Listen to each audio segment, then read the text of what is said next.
And rugby. We don't have rugby in Albuquerque, do we? You know, something. The baby was gone? Right. The pink. No, and I'm wearing the beanie because I couldn't find my Brujos shirt, and I'm also wearing it because I'm balding. No, wow. Stuff every year. Yeah, You got stuff yeah. to do. It's a whole thing. Yeah, I canceled mine. It's like Netflix. Yeah. Get ready for hot takes and insight from local industry experts in real estate, business, and lifestyle. He used to play ball with the Padres. He played hockey for the Lobos. Now they're crushing it in the real estate game. Together, they'll showcase the best of the Duke City. This is All About YouABQ. That's right, it is all about YouABQ. Now, the goal of the show is to highlight the best of our city's industry experts in real estate, culture, and lifestyle so that you walk away with some value and feeling inspired. Now, the way we like to do that is to answer the questions you may have or interview the guests you want to see. So we invite you to join the conversation. You can reach out on our social media tag up here or join our email list to get some timely tips about our community and real estate market. Hey, I'm Skip Adams, owner of Sold by Skip Real Estate Brokerage. Grant Harvey, fluent in Spanish. You probably know Grant as the reading rainbow guy, but now he's absolutely crushing it in the mortgage space. But you don't have to take my word for it. You may have seen Skip on HGTV's House Hunters. He's part of the top 2% producing real estate agents in the city. Take a look. It's in a book. It's reading rainbow. We're joined in studio today by a couple of real wizards, Aiden and Milagro of the New Mexico Brujos rugby team. Mr. So, Wizard's World. yeah, we're going to break some shit on stage and kind of learn some skills, man. Dry ice. I don't know what that means. Mr. Wizard? Yeah, you drop like rubber ball and then in the dry ice and it would break everywhere and then your mom has to clean it up. Yeah, and then you would make a battery out of a potato or a clock out of a potato or some shit. Yeah, Dude, Mr. Wizard fucks, bro. Let's bring that guy back. Let's bring MacGyver on. YouABQ, changing more lives, saving more I marriages. know. Here we go. The whole city. Yeah.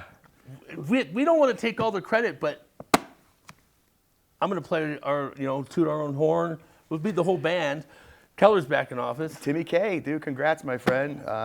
Came on our 100th episode. Just happened to be right before the runoff, so here we go. Turned the tide. There he is. He's thanking us. He's like, hey, put Set it a here. record, though. Third consecutive term Yeah. as Albuquerque. And we're happy to help. Let's see. What was the, yeah. So there we go. 58-42 hike. Landslide victory. There's never really a doubt. And again, that's just kind of the power of YouABQ. Once you get on the show, it's kind of a jump-off point. I've always thought that. We're just going to get our break eventually. Well, a jump-off point used to be suicide, but now it's actually propels you into further greatness. Anyways.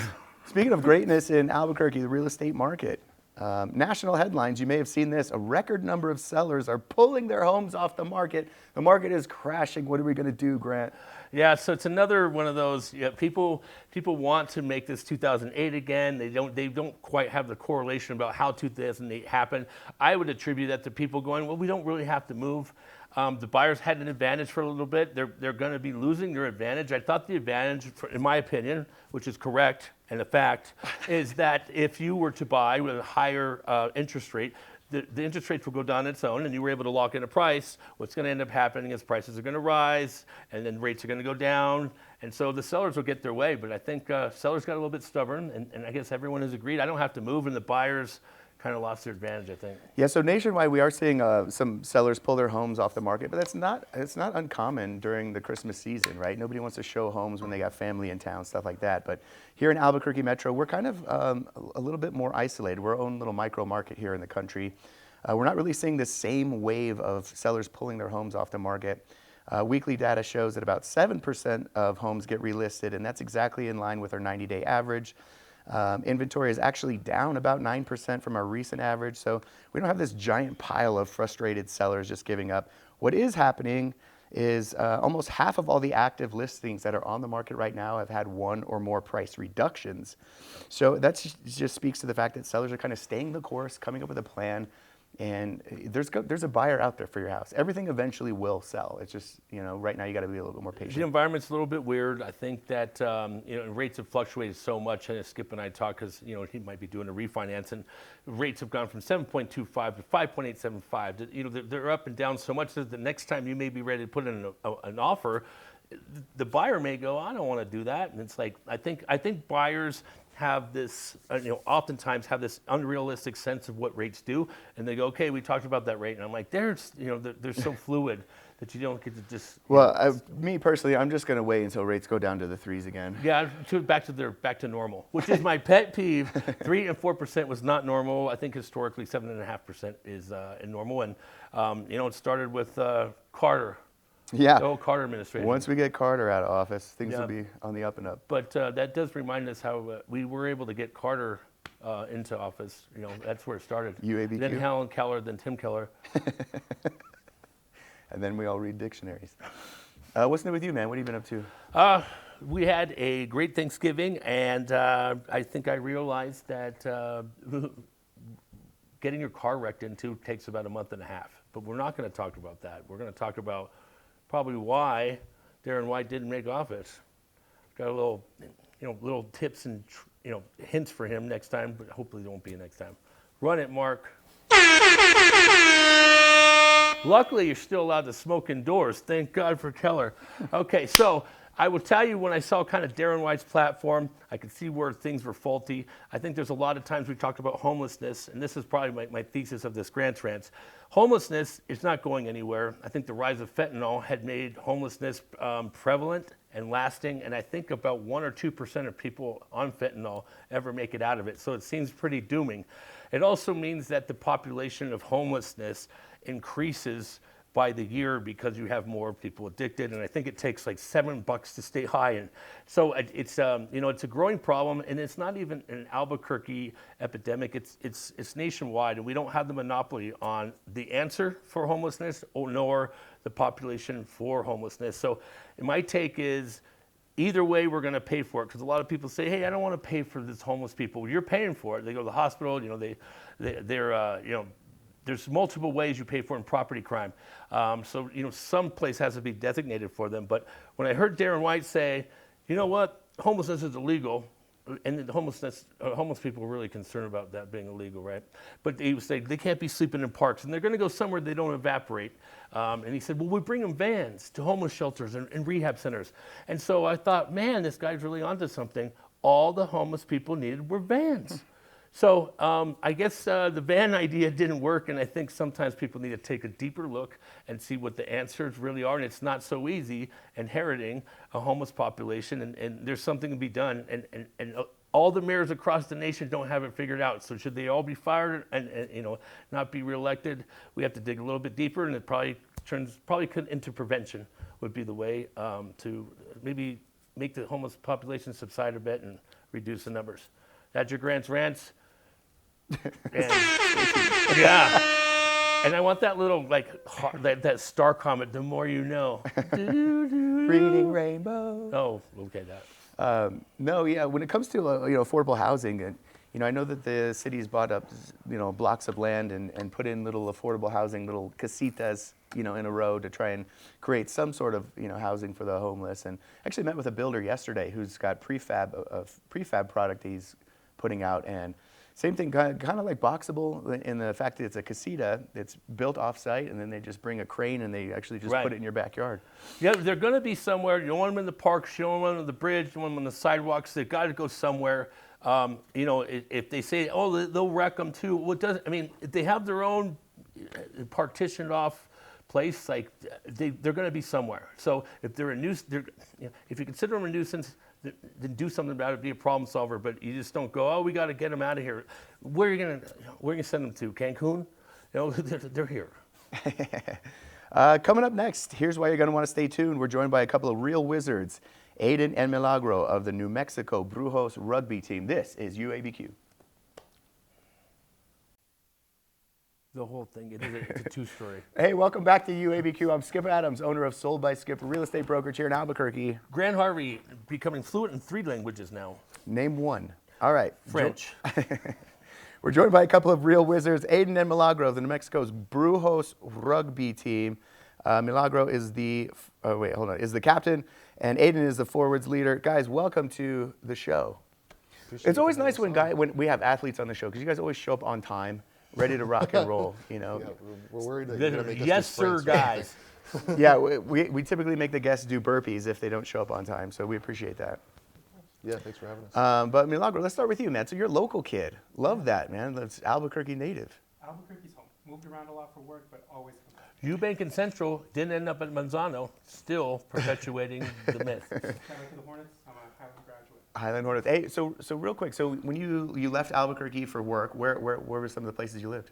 Oh, all over. Las Vegas, Nevada, Orlando, DC, San Antonio. I worked on political campaigns, actually. Oh, nice. Okay, yeah, good. So I moved around a lot. Good. So what we always like to, talk to people that have been out and seen the real world and then ended up back in Albuquerque. And it's like, what was it about Albuquerque that brought you back home? What were you nostalgic for? And then how do we differ from those bigger cities, and what do we need to do to get better? Yeah, the thing that I love about Albuquerque is that it always feels like home, right? You come in, the city's getting bigger, but it always still kind of feels like a small town. I know where everything is. There's something about waking up and seeing the Sandias in the morning that's just beautiful. Just the other day, I took a picture of them just as the pink was hitting, and I put the baby in the car, and I walked into the driver's seat, and it was gone. So there was like, something. The baby was gone? Right. The pink in the mountains was gone. There's something beautiful about just getting those little pieces of magic that I think only happen here. And of course, there's a bunch of things. I mean, I caught the beginning of the the segment earlier that you all were doing about the mayor's race, and there's always things that can be better. I do have a lot of hope that we're going to focus on getting the help that people need and making sure that there's alternatives. And you talked about prevention. I think that's really the way to go. I'm excited about that. Yeah. Good. Aiden, so Aiden, let's look at you, man. You're a big strapping East Coast kid. How the hell did you end up? What are you, over 5 foot? At least. Originally from Massachusetts. My dad's originally from Albuquerque. He kind of traveled all over the place when growing up. Eventually came back here after I was maybe 10 or 11 or so back in Massachusetts, and I just came and followed him over here. So That's great, man. Did he take you with you, or did you have to take a Greyhound bus? Dad, wait up! yeah, I chased Wait, after I'm him, coming. getting milk. No. Yeah, For milk. no. Okay, well that's great, man. So, anyways, I know growing up here in Albuquerque, we had the basic, couple sports. We had baseball, basketball, football. That was kind of your choices until I met Grant, and he said, no, I play hockey. And I go, I don't think we have hockey here. And we have Highlight. Yeah, big highlight city. And rugby. We don't have rugby in Albuquerque, do we? Yeah, we absolutely do. And I was a lot like you, right? I started out playing football in high school, and it was then when Coach Andy Murray, he was a PE teacher at Highland High School, he's still around, shout out to Coach Murray, came out and said, hey, there's a place for everybody in this game called rugby. Even the big fat linemen get to run it. And I said, okay, I'm in, sign me up. And I never looked back. I love it so much more than football. It really feels like a game where you're making the decisions on the field. There's not a coach calling plays. It's really up to you, and that's what I love about it. So in rugby then, is it? Are there enough players in town to have it like a sanctioned sport? Because right now it's just club sports, right? It's just guys getting together and holding each other accountable for showing up. But do you think there will be a time when we get enough players in town to have it in high school or at UNM? Well, so I mean, there's. UNM has one though, right? Yeah.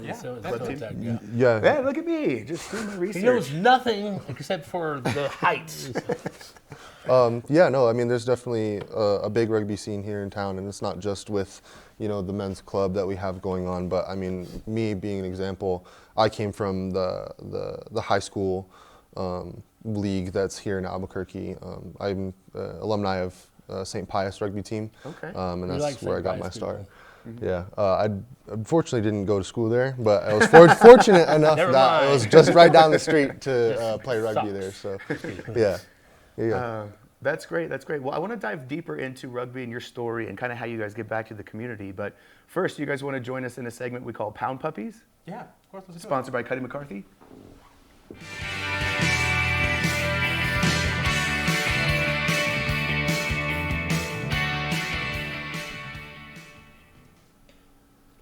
This Pound Puppies portion of YouABQ is sponsored by Cuddy McCarthy Law Firm. With one-eyed dusk and one-eyed dawn, a painted soul in fur is drawn.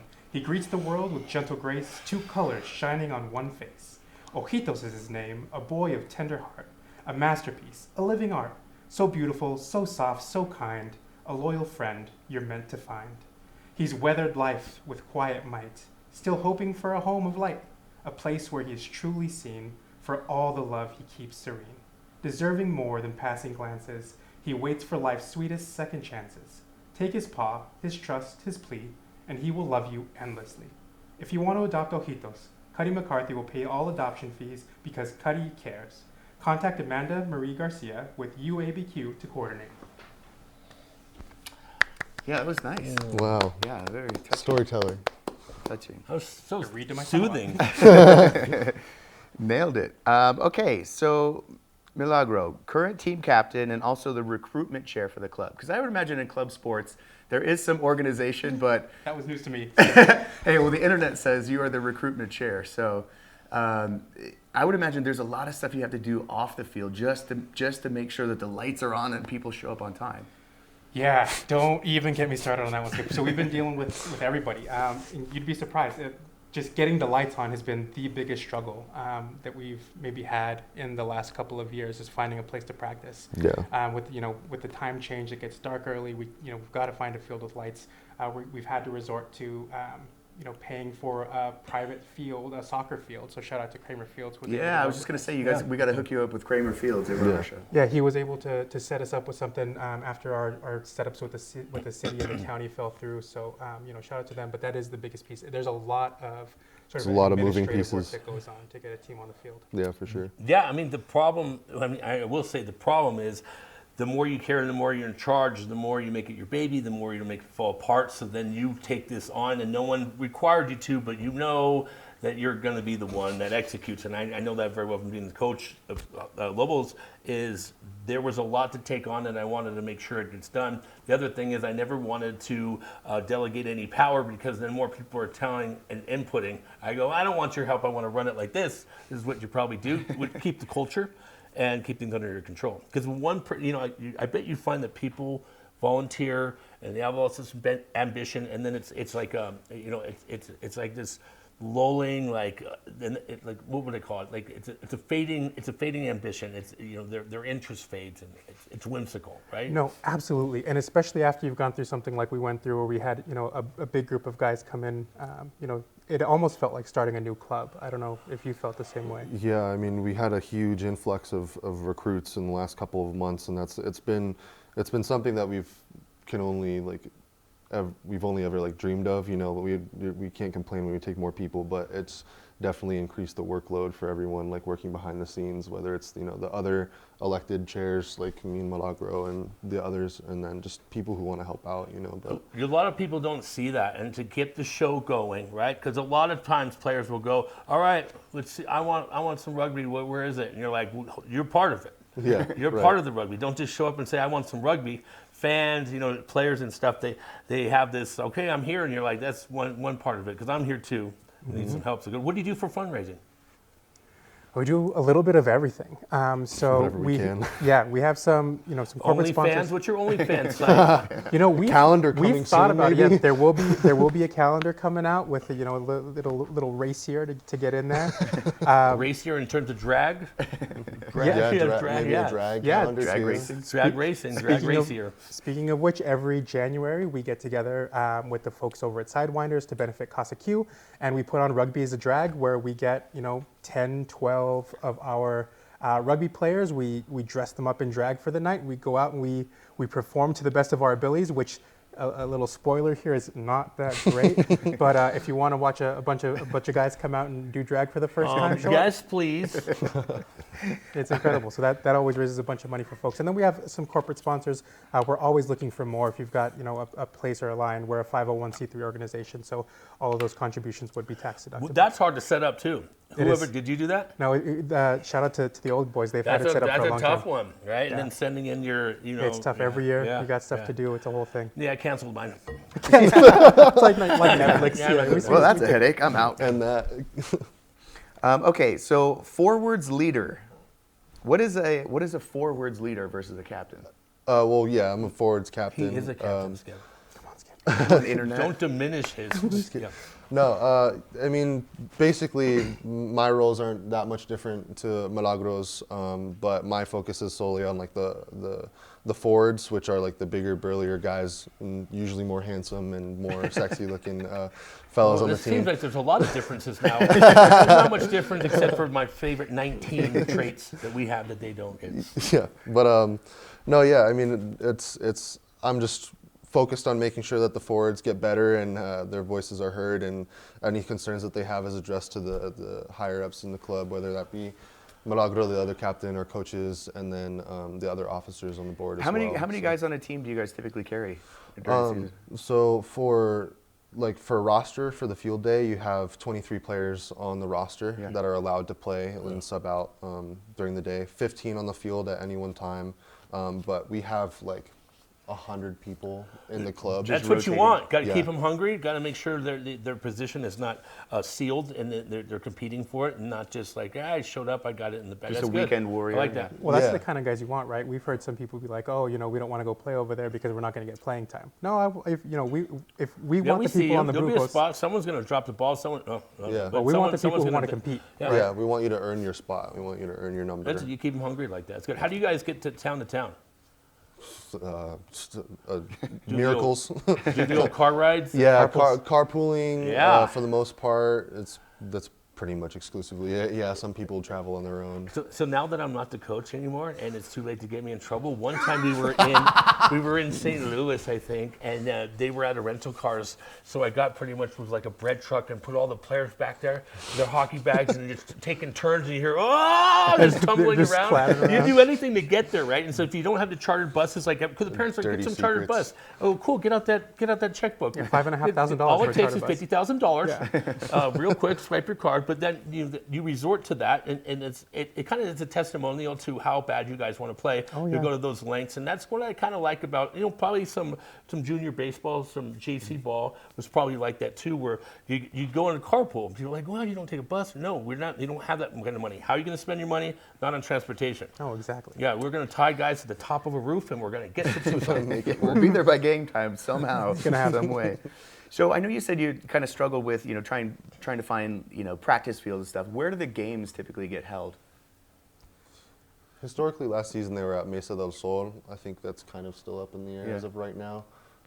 We're still mainly trying to find a primary location Like a for home we're team? gonna. And so there's two big clubs in Albuquerque right now. There are, yeah. Okay.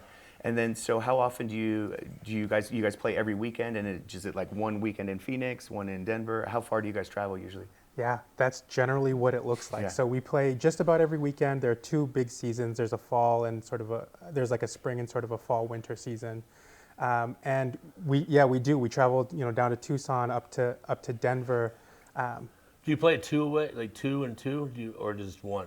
No, just one game. Okay. Yeah, if once you go through 80 minutes in one weekend, you don't want to do that again for another week. Well, speaking of that, I know that in competitive sports, there's a lot of injuries. Football, they have a full training staff to tape your ankles and everything else. You guys don't even have fucking gear, right, or pads. No. So what is the situation like for injuries? What's the most common injury that you guys would see in a game? I mean, probably just like bumps and bruises, maybe a little like ankle roll, joint thing, but nothing really crazy too much. I mean, Knock on wood, right? Yeah, knock on wood. Seriously. Night blindness.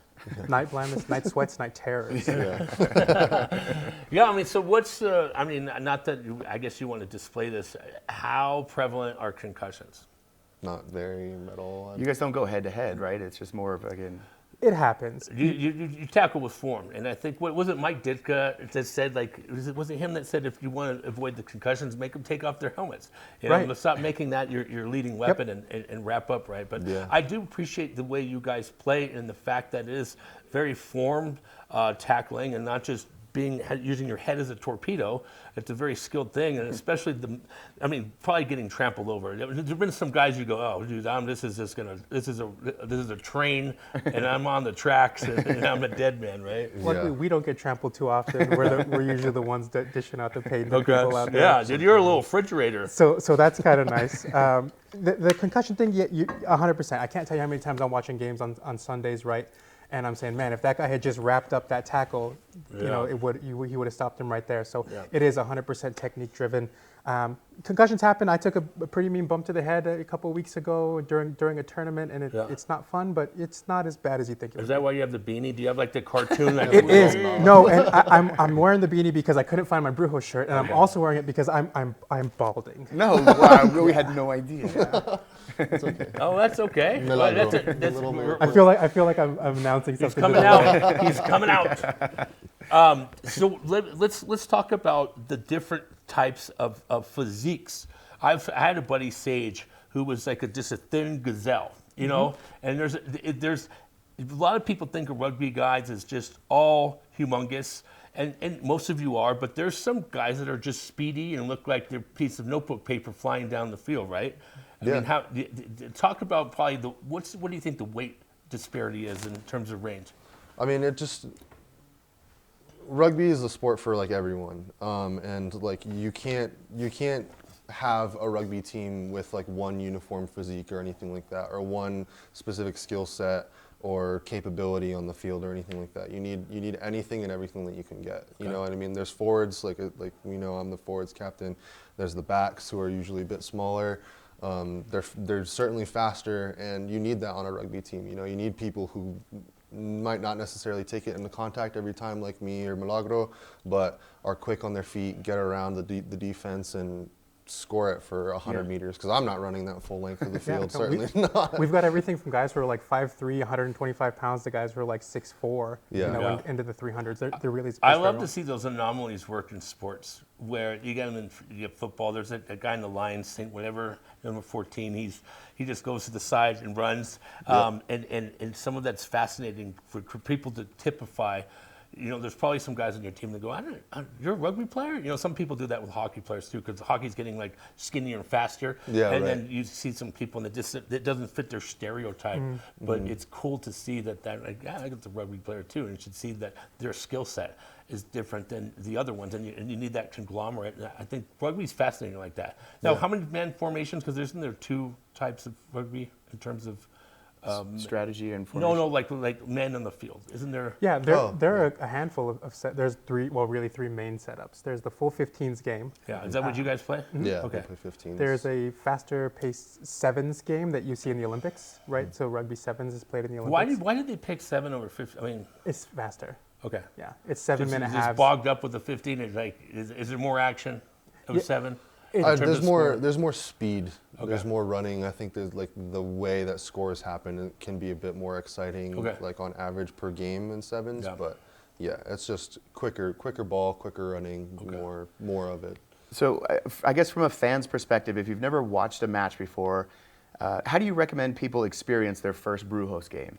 I mean, what should they be looking for other than a bunch of dudes running around? I mean, what are kind of the nuances? I mean, I'll speak on like the forwards' behalf, as I can only do, is like you're gonna see hard hitting, you're gonna see big dudes attacking as hard as they possibly can. You're gonna be making some crazy bump offs. It looks good. One thing that I think that even I'm intuitive about sports, but sometimes I'm curious as to when the ball changes possession. Like I sometimes am confused about why it became the other teams. Like what. You know, they do the collapse, they get tackled, and they always spin it back. What is the point where it becomes the other team's ball, besides obviously catching the ball? What makes it what's the turnover? Yeah, so turnovers happen in a handful of different ways. The main way that a ball gets turned over is through a penalty. So if the ball gets knocked forward in any way, that will switch hands. If the ball gets kicked out of bounds or someone goes out of bounds, it's going to change hands. You can also win that ball back in a couple of different ways. So in the scrum, where people come together, if your team is bigger and stronger than the other teams, you could push them over and steal the ball. You could steal it in the lineout where you sort of reset from coming in from out of bounds. And so to the question of what people should look for is you come to a game to see a chess match played by 30 dudes on a field. Right. Because that's exactly what's happening. Chess match. It's not go and stop like you'd see on a football field. You're going to watch a bunch of guys try to decide what it looks like in the heat of the moment and really think through not just what team is bigger and stronger, but what team is smarter and is taking the better tactics. When do you get to kick it? You can kick whenever. Oh, right. Yeah, you can kick whenever you want. Yeah, okay, let's kick it. Come kick it, man. So with no coach on the field, like yelling plays, I mean, obviously the captains are kind of overseeing everything. And is there a way you're communicating with the guys behind you, like, hey, I'm going left type of shit? I got to imagine communication's going to be huge. So yeah, communication is huge. And I mean, like as a general like rule of thumb, like you're always, whether you're on offense or defense, you're just communicating what you see in front of you. That's like the general thing. We do have plays. I'm not going to say them on TV, you Button know, hook for in left. case our enemies are hearing us. But yeah, no, we have plays that we run in a strategy and a That are system that we situational, right? When you execute. see this, Exactly. Yeah, whatever happens in front of us. What I yeah. like about you guys not having the coaching and stopping and stuff is you kind of remind me of hockey. You got these scenarios when this happens, and we all agree upon, and there's these certain understandings through chemistry that you go, I already know what to do. This guy, we've done this play, and I see that we're in a position where we practiced this position before, Right. And that's cool. It gives you some autonomy out there because I had a problem with football and the fact that you get sent out there and you're like, hey, little moron, you're an X and you go this way and you don't deviate, right? You got that, little moron, right? So that's why Yeah. it happens to football. But like, you guys are autonomy is everything. Kind of like a soccer and hockey combination about what you guys see the play going and sure. the physicality. That's cool. Yeah, and that's what makes like a good player like really stand out because there's like it really is up to the one who has the ball in their hands at the moment and like playing in what's in front of you. It takes a lot of skill. It's not just like you're not relying on a blueprint set thing that everyone is on board to do, you know? Yeah, So, and doing something conducive to where you would having support and knowing if you moved a certain way that you're that's awesome, man. yeah. Well, it sounds like a fun and exciting sport, and our goal is to help you guys grow and get some people out to the stands and watch you play, and then also obviously come to tryouts. So, what do you guys have coming up this year, or anything new that's on the horizon for the Brujos that we can help promote? We got a fundraiser, right? Yes, so we've got the Rugby is a Drag fundraiser coming up in January. You can follow us on our Instagram. We'll be posting all about that. We've also got practices Tuesdays and Saturdays. Tuesdays at 6 o'clock over at Kramer Fields. We'll see you there. Saturdays, Mesa del Norte, Vista del Norte Park at 10 a.m. Yep. Anyone is welcome to come out. If you haven't been out in a minute, just show up, bring some cleats, some water. We'll get you situated. When And a does the friend. season start? First game is February, right? Our first league match is in February. We're playing a friendly match against a traveling team in early January. How often do you guys play the Aardvarks? Twice a About season. twice a year. Yeah, Yeah. we do some exhibition stuff every once in a while, but for a season twice, and obviously they'll both be here in town. Yeah. We're fighting for ownership over Yeah. Albuquerque. A It huge helps. city. You guys, Yeah. you guys are help sharpen each other's knives. You know what I mean? Like even so, you guys can both come out better. And there's Oh, no, yeah. Usually we come out better. Ooh. And at the end of the day, we're just trying to put Albuquerque on the map as best we can. So we appreciate it, man. That's awesome. We've for having almost us. made it on this one. Aiden and Milagro, appreciate you guys coming and dropping some knowledge on us about rugby, and we'll have links to all of your endeavors on our website as well. So, Thanks for coming out. Thanks, boss. Brett. Take care. coming up next, here's why you're going to want to stay tuned. It's everybody's favorite Skips Tips. This is YouABQ.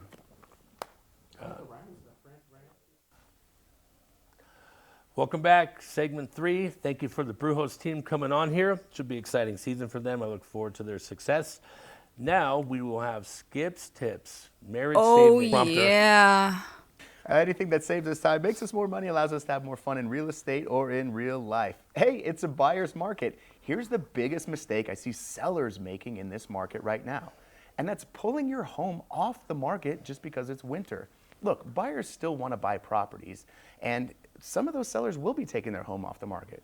So if you can weather the storm, sellers, leave your home on the market, you'll be the only property available when it comes to these challenging times, like Christmas. See, keep in mind, most of the homes that are on the market right now have already had one or more price reductions.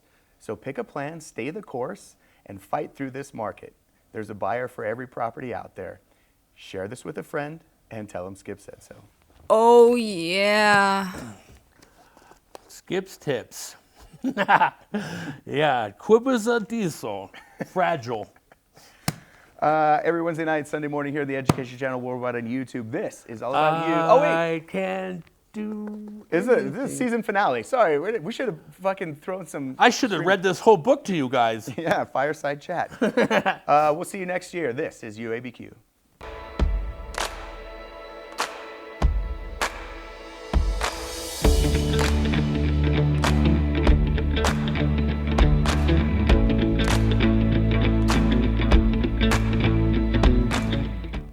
You're watching YouABQ.